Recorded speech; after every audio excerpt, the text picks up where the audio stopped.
very warm welcome to all of you in unique pre-FSC online lectures. Those of you who have just joined the pre-FSC online lectures, as many admissions are going on in various campuses, a brief introduction about me. My name is Dr. Danial and I am the head of Department of Biology for unique group of institutions. Biology के lectures के हवाले से ये है कि मैं दोनों ही तरह के लेक्चर्स को टेकअप करवाता हूँ, जैसे एफएससी के लेक्चर्स को भी और एनडी टेस्ट के लेक्चर्स को भी, और उन्हीं के ऊपर हम जो है वो बात भी करेंगे इंशाल्लाह और आगे इसको बढ़ाएंगे भी। हम लोगों ने 5वां चैप्टर शुरू किया था और 5वें चैप्टर की इंट्रो करते हुए हम वायरस के ऊपर थे।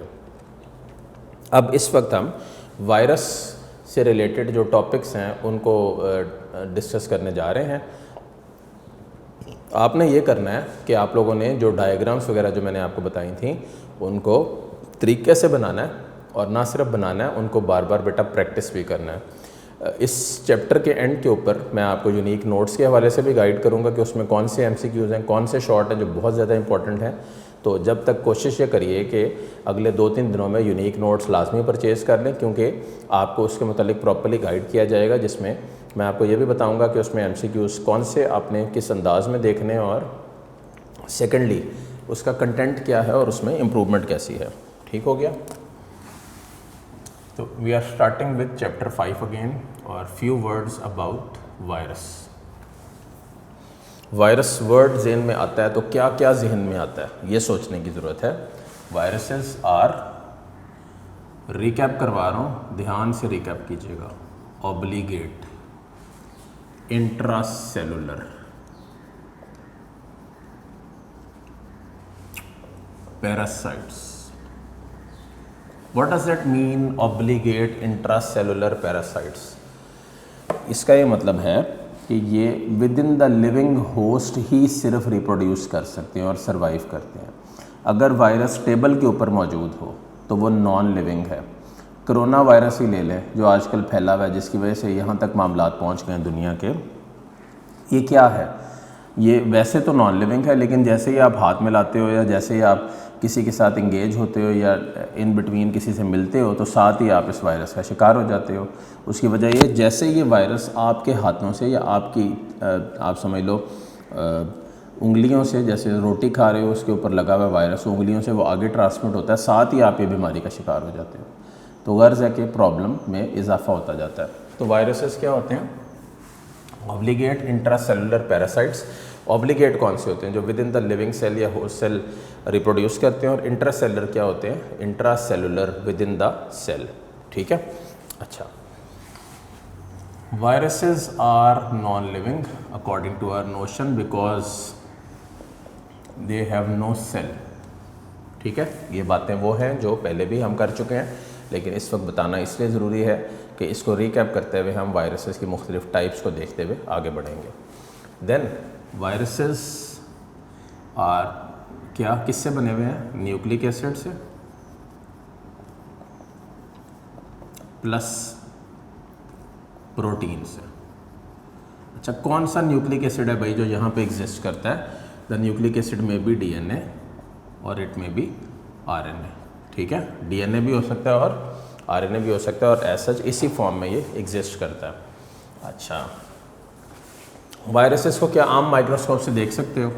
No, seen only with electron microscope. Electron microscope आपको बताई थी, थोड़ा सा रिकैप करूं। ऐसी माइक्रोस्कोप जो बेसिकली इलेक्ट्रॉनिक वे में काम करती है, इसका मतलब इलेक्ट्रॉन बीम को इस्तेमाल करती है वह सारे प्रोसेस के लिए, उसको बोलते हैं इलेक्ट्रॉन माइक्रोस्कोप। ठीक हो गया? 10 to 1000 times smaller than bacteria. ठीक है, 10 से 100 गुना स्मॉलर होता है बैक्टीरिया के मुकाबले में। अच्छा, फिर मैंने मेरे बच्चों आपको थोड़ा सा बताया था, मुख्तलिफ बीमारियों के नाम थे, जैसे 1901 में येलो फीवर का डिस्कवर किया गया, वायरल डिजीज़ है। फिर एक वायरस का नाम, मुख्तलिफ नाम बताए थे, थोड़े से फिर रिकैप कर रहा हूँ। वैक्सीनिया वायरस, ये लिखा हुआ है पेज 74 पे, किताब को ज़रूर गो थ्रू कीजिएगा। स्मॉल पॉक्स कॉज करता है। देन हमारे पास है और वायरस मुख्तलिफ हैं। डर्माटाइटिस कॉज करता है, ठीक है, डर्माटाइटिस कॉज करता है और मल्टीपल इसके इस तरह के इफ़ेक्ट्स हैं। फिर एक वायरस है जिसका नाम है रेबडो, ये बड़ा इंपॉर्टेंट है, रेबीज़ कॉज करता है। रेबीज़ क्या होता है बताया था उस वक्त आपको, हाइड्रोफोबिया। वायरसेस की जब स्ट्रक्चर देखते हैं तो आपकी किताब में जो बेसिक स्ट्रक्चर बना हुआ है, जो मैंने लास्ट लेक्चर में करवाया भी था, वो है ये।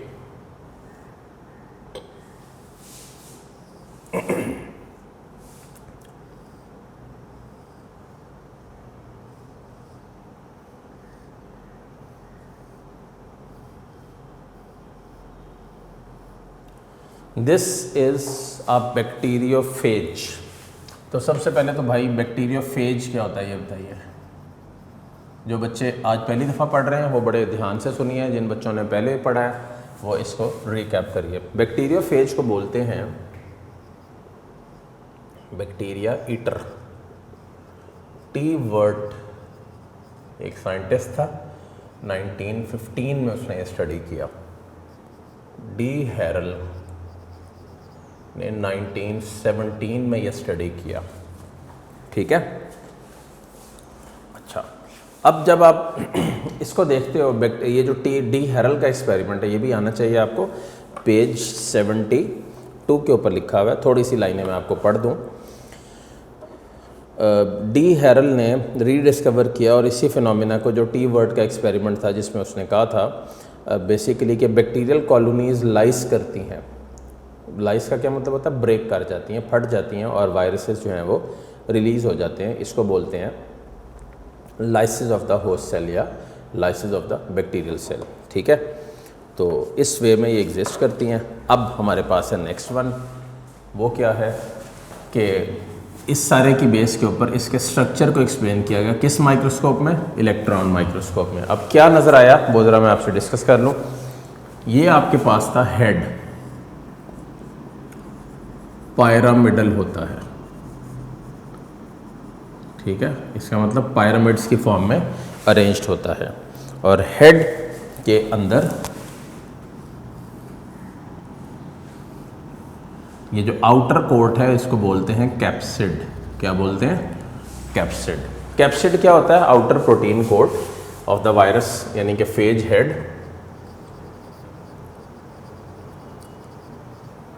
कैप्सिड किससे बना हुआ है? ये भी एमसीक्यूज में पूछ लेते हैं।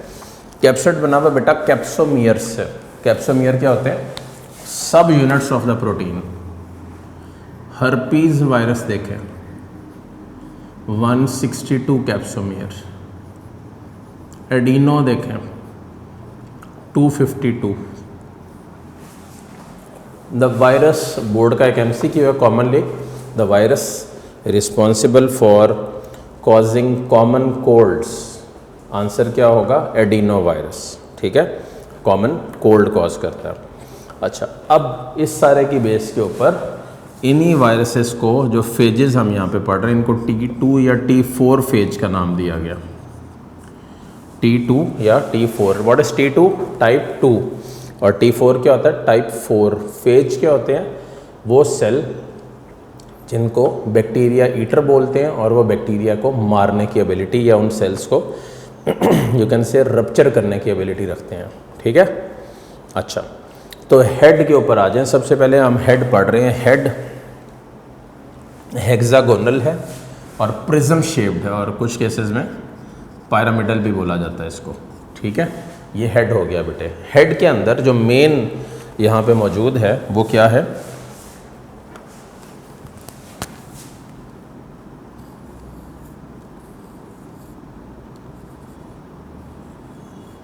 या तो ये आरएनए वायरस है या ये डीएनए वायरस है। तो आज सब बच्चे मेरी तरफ से होमवर्क समझते हुए आज गूगल के ऊपर या जिस तरह भी आप अपने ऑनलाइन लेक्चर्स पढ़ते हैं उसी मीडियम को यूज़ करते हुए आप ये सर्च करोगे कि जो वायरसेस कॉमनली हैं, जैसे इस वक्त कोविड-19 है, कोरोना वायरस इसको उर्दू में बोलते हैं, वो वायरस किस फॉर्म में है? आइदर वो आरएनए है या वो डीएनए है और वो किस अंदाज में मौजूद है, ठीक है। तो ये आपने इसको अच्छे अंदाज में कर लेना है। इसके बाद इसकी सेकंड पार्ट है, this one is the collar part, ठीक है, कॉलर। अच्छा, जब ये कॉलर वाला हिस्सा आप देखेंगे तो इस कॉलर वाले हिस्से को देखने के बाद you come on to the point that is the tail area. This one is the tail area. Tail area consists of two main things. ये सेंटर पार्ट है, इसको बोलते हैं कोर। से फॉर एग्जांपल ये एक प्रोटीन से मिलकर बना है, और ये इसकी बाहर वाली शीथ है। क्या है? Sheath. What is sheath? The outer protective cover, ठीक है, जो यहाँ पे मौजूद भी है और एग्जिस्ट भी कर रहा है। अच्छा, अब इसके अलावा यहाँ पे क्या है? इसके अलावा एंड प्लेट के ऊपर यहाँ पे ये एंड प्लेट है, ये वो जगह है जहाँ से टेल फाइबर ओरिजिनेट होते हैं। ये हैं 6 टेल फाइबर्स, ठीक है, 6 टेल फाइबर्स हैं जो एड्जॉर्प्शन के अमल को जो है वो एक्सप्रेस करते हैं और एड्जॉर्प्शन के अमल को जो है वो एक्सप्लेन करते हैं। द प्रोटीन कोट बेसिकली ये जो टेल फाइबर है इसके ऊपर एक लाइन लिखी हुई पेज 75 पे, to end plate 6 tail fibres are attached. तो आपने 6 वाली वैल्यू को जहन में लाजमी रखना है, ठीक है। नेक्स्ट है हमारे पास एक MCQ, volume of phase is 1/1000 of the host.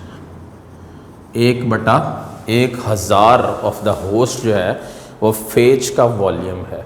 और फेज क्या होता है? बैक्टीरिया ईटर होता है, जिस फॉर्म में ये एग्जिस्ट कर रहा होता है।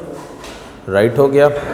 अच्छा, द नेक्स्ट हमारे पास ये तो सारी फेज और उसकी डायग्राम है, बहुत सारी डिटेल में मैंने बना दी है, गौर से देख लीजिए, समझिए कि कितने मेन पार्ट्स हैं एक फेज के। कितने पार्ट्स हैं? 2, हेड और टेल। हेड वो हिस्सा है जिसके अंदर इसका जेनेटिक मटेरियल होता है, और टेल वो हिस्सा है जिसके एंड प्लेट पे टेल फाइबर्स अटैच्ड हैं, और वो 6 होते हैं, ठीक है। तो इसको बड़े ध्यान से, बड़े तरीके से और पॉजिटिवली मेरे बच्चों ने करना है। Now we are moving on towards the next topic. The name of the topic is life cycle of bacteriophage.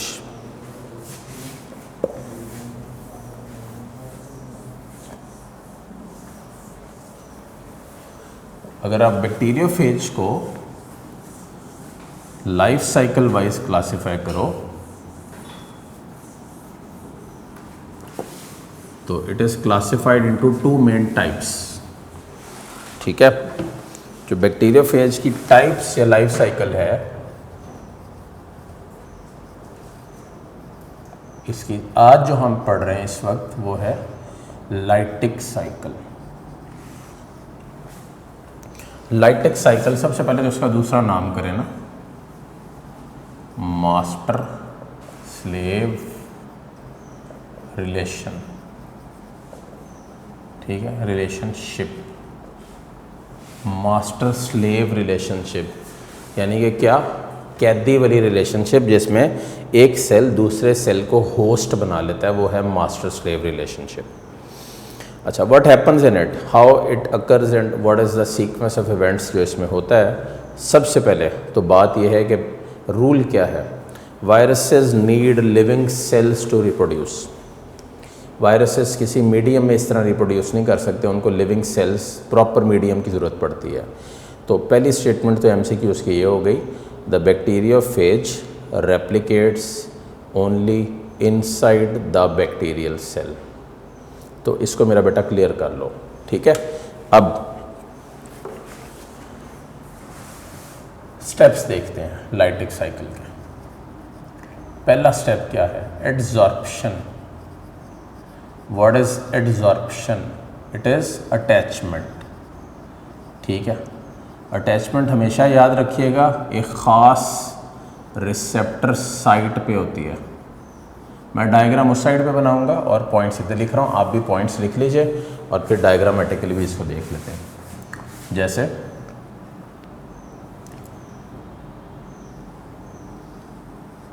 ये एक बैक्टीरियल सेल था, एक वायरस आया और उसने आके इसके ख़ास जगह के ऊपर अटैचमेंट शो की। ये जो बेटा उसने अटैचमेंट शो की, इसको क्या बोलते हैं? Receptor site. अच्छा, ये इसके साथ दो वर्ड्स हैं, ये बड़ी स्पेसिफिक जगह होती है। जैसे अगर आपकी किताब के मुताबिक एग्जांपल दूं तो आपके पास एक वायरस है HIV, नाम सुना होगा सब बच्चों ने, मैट्रिक में भी होता है, ह्यूमन इम्यूनो डेफिशिएंसी वायरस।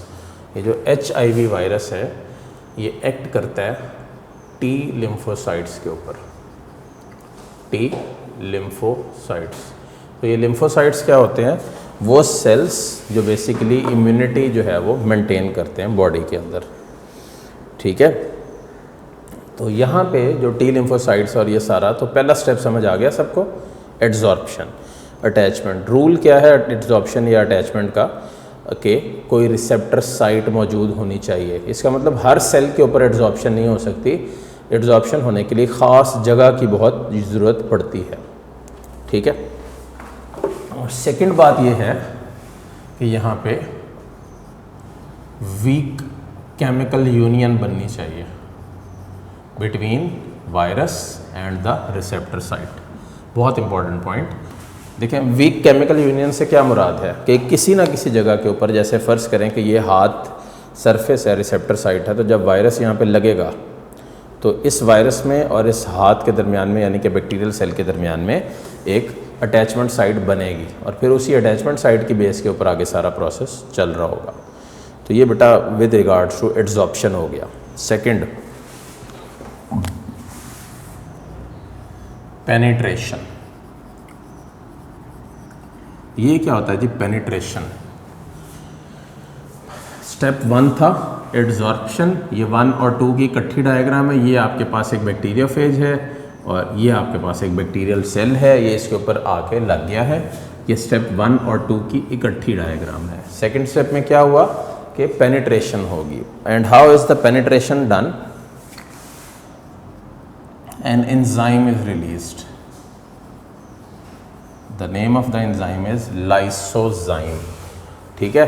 तो बेटे what is lysozyme? It is a hydrolytic enzyme, ठीक है। And what happens in this is that a enzyme is released, hydrolytic enzyme, from the tail portion of bacteriophage. तो जैसे tell portion से ये arrange होता है या रिलीज होता है, तो किससे होता है ये भी लिख लीजिए। टेल शीथ कॉन्ट्रैक्ट करती है और एंजाइम को रिलीज़ करवा देती है, ठीक है। जैसे ही एंजाइम रिलीज़ होता है फौरी तौर पे वो क्या करता है, जो बैक्टीरियल सेल वॉल है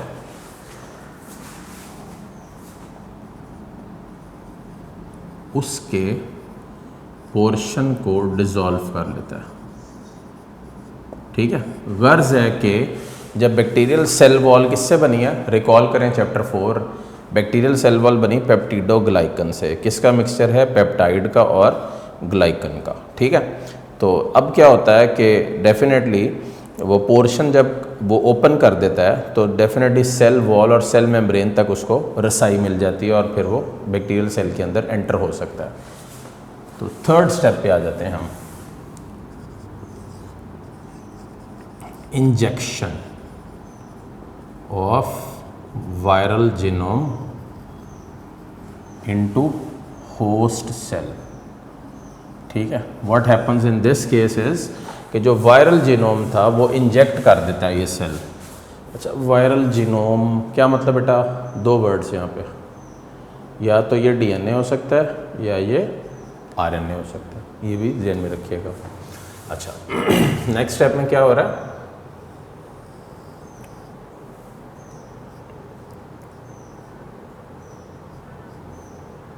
ये जितना भी वायरल जीनोम था वो आगे को पास ऑन कर जाएगा। वायरल जीनोम इंजेक्ट कर दिया। अब मैं इसको मल्टी कलर में दे देता हूँ सो दैट आप क्लियर रखो। ये है बैक्टीरियल DNA, BDNA, ठीक है। और ये है फ़र्ज़ करें VDNA, वायरल DNA। देखें, बैक्टीरिया ऐसे ऑर्गेनिजम्स हैं जिनके पास एक तो सिंगल सर्कुलर क्रोमोसोम होता है एक चीज़, और दूसरा बैक्टीरिया के पास जो उनके मतलब जो फ़ायदे में होता है वो प्लाज्मिड्स होते हैं। नाम सुना है मेरे बच्चों ने कभी मैट्रिक में प्लाज्मिड्स का? प्लाज्मिड्स होते हैं बेटे small extra chromosomal circular rings of DNA, जो बेसिकली इस सारे प्रोसेस के अंदर और जेनेटिक इंजीनियरिंग के प्रोसेस के अंदर लाताल्लुक, यहाँ पे लाताल्लुक रहते हैं। जेनेटिक इंजीनियरिंग में उनकी बेसिक इन्वॉल्वमेंट है, ठीक है। अच्छा, अब व्हाट नेक्स्ट इज़ कि जैसे ही बेटा ये इंजेक्शन होता है तो ये ऐसे ही होता है जैसे सिरिंज इंजेक्ट कर रही है, यानी कि फोर्सफुली जो वायरल जीनोम है वो एंटर हो जाता है किसमें? बैक्टीरियल सेल में। क्लियर हो गया? अच्छा, जैसे ही एंटर होता है, देखें यहाँ पे 2 MCQs हैं। एक MCQ है कि क्या मुकम्मल जो बाकी हिस्सा बाहर रह गया जो आपको खाली नज़र आ रहा है कैप्सिड और टेल, क्या वो भी एंटर हो जाएगा? तो आंसर इज़, इसकी लाइन मार्क कर लीजिए 75 जो ब्लू डायग्राम है उससे ऊपर लाइन है। Most of the viruses do not enter, लेकिन many animal viruses however enter the host cell as a whole, यानी कि बहुत सारे एनिमल वायरसेस ऐसे हैं जो होस्ट सेल में एज अ होल एंटर कर जाएंगे, यानी कि मुकम्मल तौर पे एंटर हो जाएंगे। ठीक हो गया? तो इसको जहन में रखिएगा। अच्छा, जैसे ही वायरस होस्ट सेल में एंटर हो गया तो फौरी तौर पे ये तमाम कंट्रोल एक्टिविटीज़ का संभाल लेगा, ठीक है। और इसको अब बोलोगे आप मास्टर स्लेव रिलेशनशिप। फिर सुन लो, मास्टर स्लेव रिलेशनशिप क्या है? ये वो रिलेशनशिप है जिसमें जो वायरल जीनोम एंटर हुआ है वो तमाम एक्टिविटीज़ का कंट्रोल संभाल रहा है, ठीक है। Takes control of all the activities. तो जैसे ही वायरल जीनोम तमाम एक्टिविटीज़ का बेटे कंट्रोल संभालता है, what next then? It orders the cell to make DNA and protein किसका? Of virus. अच्छा, अब यानी कि नेक्स्ट स्टेप में क्या हुआ कि इसने जो वायरल जीनोम था इसने मास्टर स्लेव रिलेशन शुरू करवा दी। थर्ड स्टेप है इंजेक्शन। फोर्थ स्टेप है मास्टर स्लेव रिलेशनशिप, ठीक है। अब देखिए इसमें उसने क्या किया, मास्टर स्लेव रिलेशनशिप में बेसिकली वायरल जीनोम और कैप्सिड तेज़ी से बनना शुरू हो गया। ये जितना मैं ब्लैक में बना रहा हूँ ये सब वायरल जीनोम है, यानी कि सेल बैक्टीरियल है। गौर करो, ये bacterial single circular chromosome bacteria का पड़ा हुआ है। सेल बेटा जी बैक्टीरियल है, लेकिन क्या है कि जीनोम कौन सा बना रहा है? वायरस का, एक बात। और सेकेंडली जो मेन इसमें चीज़ है कि साथ ही प्रोटीन सिंथेसिस भी हो रही है और बैक्टीरिया की कोई भी चीज़ नहीं बन रही, ठीक है। अच्छा, नेक्स्ट, और बाइनरी फिशन भी नहीं हो रही। और बाइनरी फिशन क्या होता है? डिवीजन इनटू 2, जिसमें हर 20 मिनट के बाद बैक्टीरिया जो है वो 2 में डिवाइड कर जाता है। अच्छा, अब नेक्स्ट स्टेप में क्या होगा? तकरीबन रफली according to your book 25 minute में,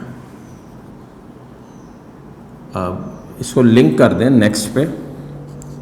5th हेडिंग रेड से बना रहा हूँ, लाइसिस ऑफ होस्ट सेल। अब होस्ट सेल जो भी यहाँ पे सेल है ये बर्स्ट कर जाएगा और 25 मिनट में 200 फेजेस रिलीज़ होंगे। अब ज़रा गौर करें कि 25 मिनट में 200 फेज जो हैं वो रिलीज़ हो गए। जैसे ही 200 फेज रिलीज़ होंगे ये और बैक्टीरिया को इफ़ेक्ट करेंगे, यानी कि 200 फेज का मतलब क्या है? 200 मज़ीद बैक्टीरिया सेल इफ़ेक्ट हो गए। जब बेटा 200 मज़ीद बैक्टीरियल सेल इफ़ेक्ट हो जाएंगे तो क्या होगा?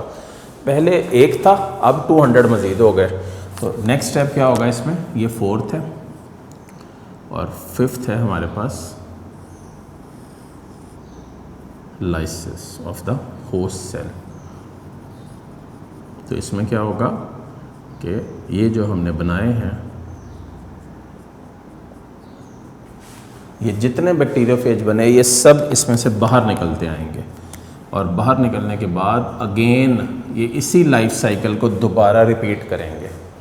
इस लाइफ साइकिल में जो रेपिटेशन होगी मेरे बच्चे, वो कैसे होगी? रेपिटेशन से मुराद है कि इस लाइफ साइकिल में बेसिकली जो है वो यही प्रोसेस जो चल रहा था वो रिपीट होगा, और बार बार ये लाइफ साइकिल चलती चली जाएगी। इस लाइफ साइकिल के चलने की वजह से क्या होगा कि जो होस्ट सेल था वो सिंथेसिस करवाता जाएगा, बायोसिंथेसिस, और बहुत सारा मटेरियल और बनता जाएगा, और बैक्टीरियल सेल वीक से वीक तर होता जाएगा, और जो दूसरा सेल है वो ग्रो करता चला जाएगा। देखें इसमें ना दो चीज़ें हैं जो आपको देखनी भी चाहिए और आनी भी चाहिए। लाइटिक साइकिल, जिसको मास्टर स्लेव रिलेशनशिप कहते हैं, इसके 5 मेन स्टेप्स बनाए मैंने। पहला एडजॉर्प्शन, क्या बोलते हैं इसको? अटैचमेंट। किस जगह पे होती है? ख़ास जगह पे होती है, उसको बोलते हैं रिसेप्टर साइट। बहुत ही स्पेसिफिक जगह है इसमें, जैसे HIV है, ह्यूमन इम्यूनो डेफिशिएंसी वायरस। ये क्या है? ये बेसिकली टी लिम्फोसाइट्स को यहाँ पे अटैक करता है, और टी लिम्फोसाइट्स के ऊपर एक ख़ास जगह होती है बेटा, उसको बोलते हैं CD4 रिसेप्टर साइट। ये उस जगह पे एक्ट करता है। सेकंड स्टेप है penetration. What is penetration? Penetration का मतलब होता है कि बैक्टीरियल की जो वायरस की जो फेज है, उसकी जो टेल शीथ है वो कॉन्ट्रैक्ट करती है। As a result of that वो क्या करता है कि वो लाइसोजाइम रिलीज़ करता है। लाइसोजाइम क्या होता है?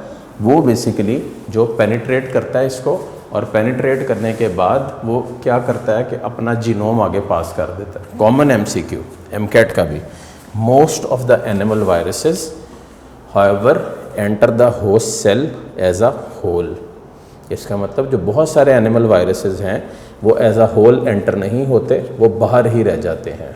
ओके हो गया? अच्छा, अब जैसे वो एंटर हो जाएगा, what next then? Next step ये होगा कि एंटर होते ही जो इंजेक्ट हो गया, सिरिंज की तरह हुआ, उसने जाके तमाम एक्टिविटीज़ कंट्रोल कर ली सेल की, और इतनी तेज़ी से उसने कंट्रोल की कि सेल को कहा कि तुम वायरल DNA और प्रोटीन ही बनाओगे। फ़र्ज़ करें ये DNA वायरस है, तो उसने कहा तुम और कुछ नहीं बनाओगे, तुम वायरल DNA और प्रोटीन ही बनाओगे, और you will not manufacture a single thing else. ठीक हो गया? अब वायरल DNA और प्रोटीन सिंथेसिस शुरू हो गई। फिर क्या हुआ कि जब 25 मिनट में 200 फेजेस का मटेरियल तैयार हो गया। मटेरियल क्या है कि फेज के 2 हिस्से होते हैं, एक होता है कैप्सिड और नीचे होता है उसके टेल पार्ट। ठीक है? अब क्या होगा बेटे कि 25 मिनट बाद ये सेल, जो बैक्टीरियल सेल था, ये बर्स्ट हो जाएगा। उसकी वजह से क्या होगा कि 200 फेजेस मज़ीद रिलीज़ हो जाएंगे, और यही प्रोसेस फिर तेज़ी से बढ़ता चला जाएगा। आप ज़रा मेरी बात पे गौर करिए कि यही लाइफ साइकिल अगर इस वक्त कोविड-19 की चल रही है, जिसको आप कोरोना वायरस बोलते हो, तो गौर करो कि हर 25 मिनट बाद आपकी बॉडी में वायरसेस 200 नए सेल्स को इन्फेक्ट कर रहे हैं। तो क्या होगा कि हर गुज़रते लम्हे के साथ आप कमज़ोर से कमज़ोर तर होते जाओगे, और आपके मसाइल में इजाफा होता ही चला जाएगा। दैट इज़ हाउ द कोविड-19 acts and destroys the cells etcetera of the body. ठीक है? तो this is unfortunately what is going on today these days in the pandemic situation. All of you need to be very careful. कोशिश ये करिए कि अपने आप को सेफ़ रखिए। एक्स्ट्रा कॉशियस रहने की भी ज़रूरत नहीं है। नॉर्मल एक्ट करें, डिप्रेशन लेने की ज़रूरत नहीं है। अल्लाह का ज़िक्र करें, नमाज़ पढ़ें, कुरान पाक पढ़ें, हाथ साफ़ रखें अपने, और ये कोशिश करें कि इस वायरस अटैक से अल्लाह ताला हम सब को सुरखरू करे और महफूज रखे, और पाकिस्तान पे दोबारा से अच्छा वक्त आए। अपनी दुआओं में मुझे भी साथ साथ याद रखना है, और करना क्या है कि इस सारी डायग्राम को जो मैंने बनाई है, जो पेज 76 के ऊपर भी बनी हुई है, वो बड़ी डिफ़िकल्ट सी और डिफ़िकल्ट सी भी है। अभी आपने उसकी तरफ नहीं जाना, वो नेक्स्ट लेक्चर में जब मैं लाइसोजेनिक फेस करवाऊँगा तो फिर वो देखेंगे उसको। तो आपने मेरे बच्चों करना भी क्या है कि आपने इस सारी सिचुएशन में जो भी हम पढ़ रहे हैं, इसको बहुत अच्छी तरह तैयार करना है, और उसको इतनी अच्छी तरह तैयार करना है कि डायग्राम्स की प्रैक्टिस हुई हो, और आप जब भी लाइव क्लासेस दोबारा शुरू हों तो आपके लिए ये सारे लेक्चर्स कुछ ना कुछ बेनिफिशियल हों, और आप लाइव क्लासेस में बैठ के बाकी बच्चों के मुकाबले में पॉजिटिवली और बेहतर अंदाज में चीज़ों को बता सकें और करवा सकें। अपना बहुत सारा ख्याल रखिएगा, और मुझे भी अपनी दुआओं में याद रखिएगा। अल्लाह हाफिज़।